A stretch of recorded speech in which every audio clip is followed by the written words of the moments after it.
ABC Listen. Podcasts, radio, news, music and more. He's made his decision. This could define history. Penalty! Robert roars! What happened next at the Africa Cup of Nations final was historic, just not maybe the way the commentator expected. You see, that penalty awarded to Morocco as they sought to beat Senegal on their home deck and take that trophy resulted in absolute scenes. The Senegal manager ordering his team from the field in protest. Riot police called into the stadium. A 16-minute delay of a huge final. A defiant captain cajoling his players back onto the pitch. And that was just the half of it. Today we are unpacking the wildest end to a pro football tournament we think we've ever seen. Buckle up. I'm Patrick Stack. This is ABC Sport Daily. Pokuah Frimpong is a football podcaster and journalist with ABC Sports. She's going to step us through some of the wildest scenes we have ever seen in the World Game, maybe ever. Pokuah, the final of the Africa Cup of Nations between Senegal and Morocco. Tensions already high coming into the game. Can you maybe just spell out why that was?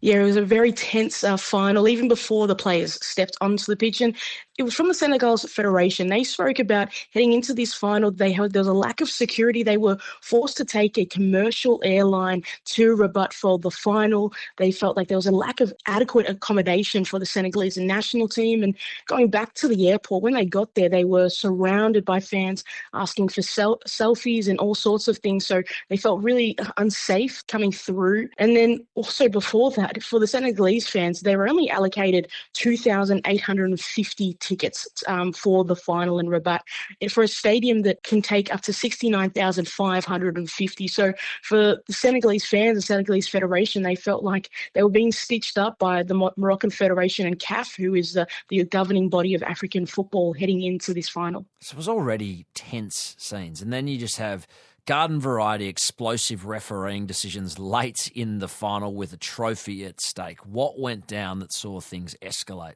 To be honest, you've got to actually maybe take it before the final even started. Heading into this final is quite contentious for a lot of countries, thinking that Morocco had got favourable refereeing decisions heading into the final. Obviously, they are the host for the tournament and they've made the final. But once the final did start, it was a tense final, lots of great chances. But Senegal had a goal which was disallowed because they felt that Hakimi, the Morocco star fullback, he was fouled in the build-up to Senegal's goal. Delivery! Woodwork, and it's in!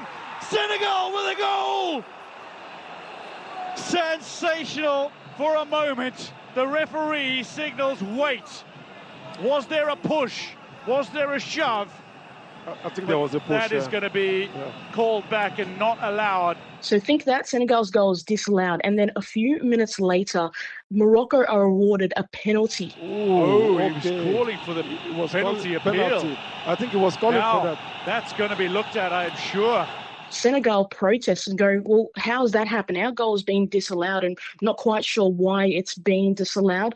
The referee heads to the VAR to check it, and then he's surrounded by Senegalese players, Moroccan players, and then eventually he awards that penalty, and then this is all when the chaos ensues and their players say, we're walking off the pitch. This is unacceptable. Meanwhile, it seems the players are being called off the park. They're going into the tunnel. Now, that is something I wouldn't advise them to do. Against the directives of the referee. That is something, if they have to go to the tunnel, it has to be a decision that the officials have to take. And their fans are absolutely livid. We see chairs being thrown. They're confronted by riot police. Volunteers even injured in this absolute chaos. And for all money, you're having to think when you're watching these scenes unfold, the game's going to be called off here. And then you have Senegal captain Sadio Mané. He plays a pretty crucial role in turning things around. What happens next?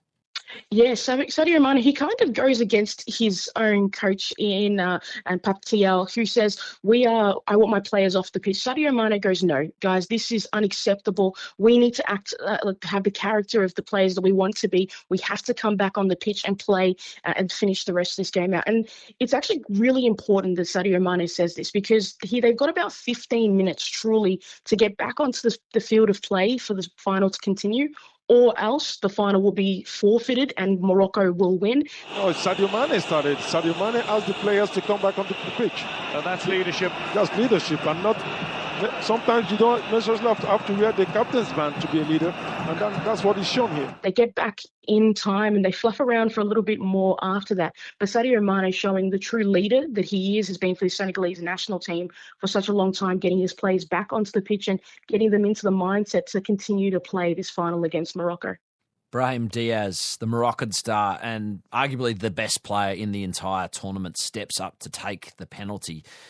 And what we see there is just pretty insane. What happened from the star striker? Yeah, Brahim Diaz, a fantastic player from Real Madrid. I feel like he maybe had too much time to think about this penalty, but he steps up and tries a Panenka over Edouard Mendy, who is the Senegal goalkeeper, and Mendy catches it. Brahim Diaz to give Morocco the lead, chips a Panenka down the middle, and humiliatingly, Mendy saves it. He almost just takes too much time to think about it and then tries to go for the incredible heroic moment of those cheeky Panenka kicks, and it's saved, and the disappointment in his face is so clear to see. Yeah, he was in tears. I mean, is there a theory that Brahim missed intentionally because of the sort of unfair perception around the penalty being awarded in the first place? I've seen it floated out there, but I haven't seen it sort of verified. Do we have any indication about where Brahim is on that?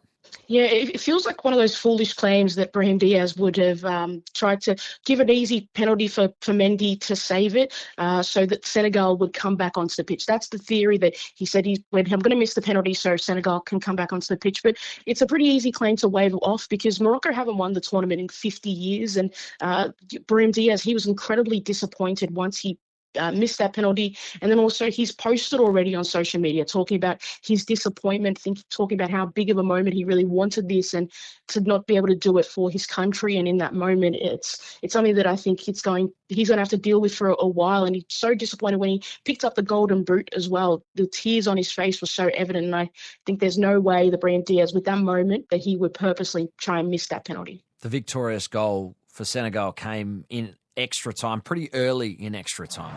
And here's a man who's got all the mental strength in the world, maybe lost a yard or two of pace, Sadio Mané, but he inspires an attack. Senegal thrust forward. Pop game! Sensational! And it sealed a massive victory. Their fans, both at the stadium and in the capital of Dakar, they were jubilant. I think this is the best night of my life. In 2021, I was thinking this is my best life ever, but this one, I have been to Morocco to celebrate it and to see my nation won the AFCON. So I think this is the best night of my life. I'm so glad to my team, so proud to my team. But how would the Moroccan camp and the football community more broadly reacting to what we were seeing in these incredible moments at Rabat?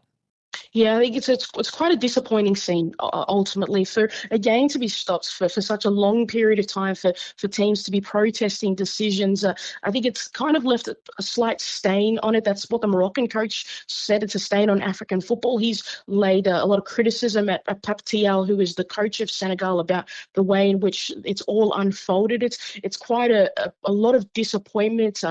Gianni Infantino, he's talked about his disappointment as well about how the final has unfolded, saying CAF needs to do something in regards to this. So it's a lot of disappointment in a football game that before all that was quite lively. Even there was no goals, but a lot of activity, was so much fun. And it's just a really disappointing view of African football and AFCON 2026. It was intriguing to see even Sadio Mané, a victorious Senegalese star, speaking about the optics of what went down and how it wasn't a particularly good look. It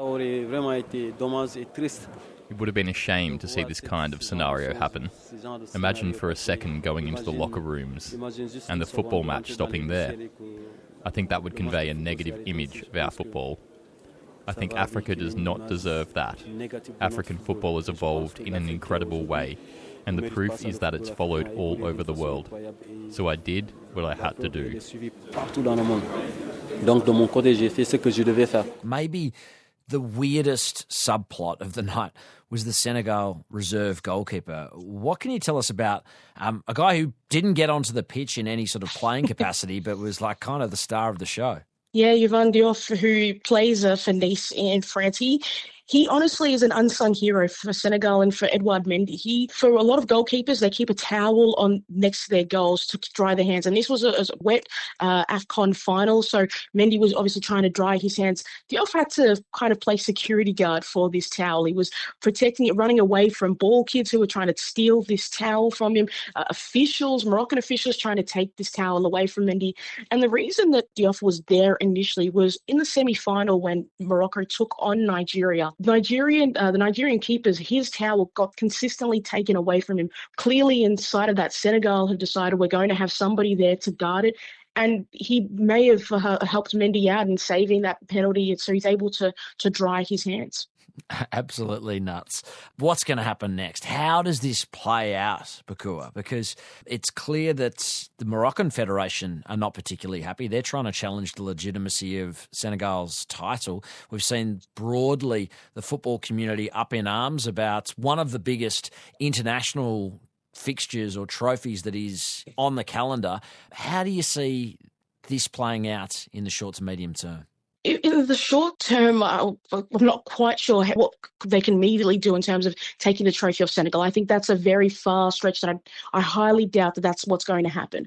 But in terms of Senegal, there's going to be punishment for the team in some respects, maybe heading into the World Cup. Not sure if it's the World Cup or if it's going to be the next tournament that they play in Africa. They may have to play games behind closed doors. That's kind of the sanctions that FIFA can do. Pape Thiaw, the Senegalese coach, he was the one who asked his players to come off the pitch. He may face some sanctions heading into the World Cup.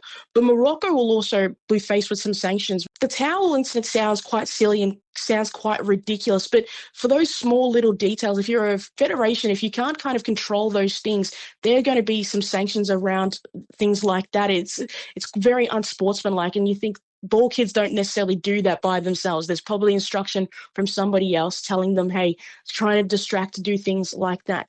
Thinking about it, 2030 World Cup, Morocco are going to be hosting that tournament. This was kind of a dress rehearsal for the rest of the world to see how Morocco would be heading into hosting a tournament as big as the World Cup. So could they face sanctions of maybe they lose some games? I'm not quite sure. Will they have games they have to play behind closed doors? These are the kind of decisions that CAF, the organising body in Africa, are going to have to decide, but FIFA as well. And it puts CAF in an awkward position. Morocco have been a very important country for them in recent years of hosting tournaments for the governing body because they have the infrastructure in place to play tournaments there already. So CAF's going to have to make a tough decision about sanctioning Morocco, but also sanctioning Senegal because it is ultimately unacceptable for a team to leave the field of play because they are unhappy with a decision on the field.